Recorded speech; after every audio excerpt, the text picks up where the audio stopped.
The following preview has been approved for all audiences by the Motion Picture Association of America.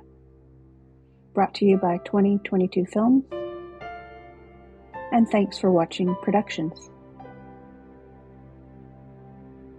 Directed by Meryl Streep in her directorial debut, based on true events. Margaret. Starring Cate Blanchett as Margaret Bourke White, with Chris Hemsworth as Henry Luce, Matt Damon as Bemis, John Bernthal as Chappie, and Leonardo DiCaprio as Erskine Caldwell.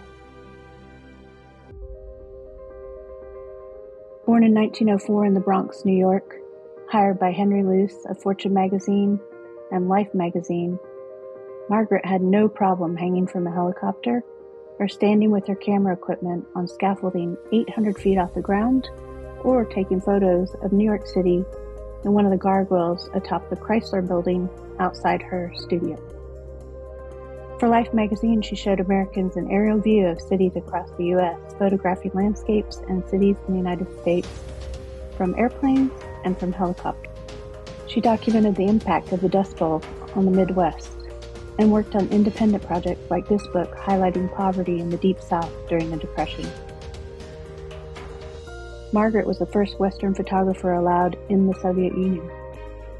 She was the only Western photographer to witness Germany's attack on Russia in 1941. She accompanied Air Corps crews on bombing missions in 1942. She traveled with General Patton in 1945 as the Army liberated concentration camps. She photographed Gandhi's fight for independence in India and the civil unrest and injustice in South Africa. She photographed the Korean War and traveled to the Arctic Circle. She went to jail several times, photographed under heavy artillery fire, and was stoned in Tokyo, Japan, May Day riots. She studied snakes and had 2 pet alligators in a pond on a terrace outside of her studio. She believed truth was the first priority of photographer and highlighted social injustice. With her fearlessness, camera lens, and iconic photographic composition, Margaret Bourke White blazed trails for photographers and females. Margaret showed us the world. In theaters, May 2023.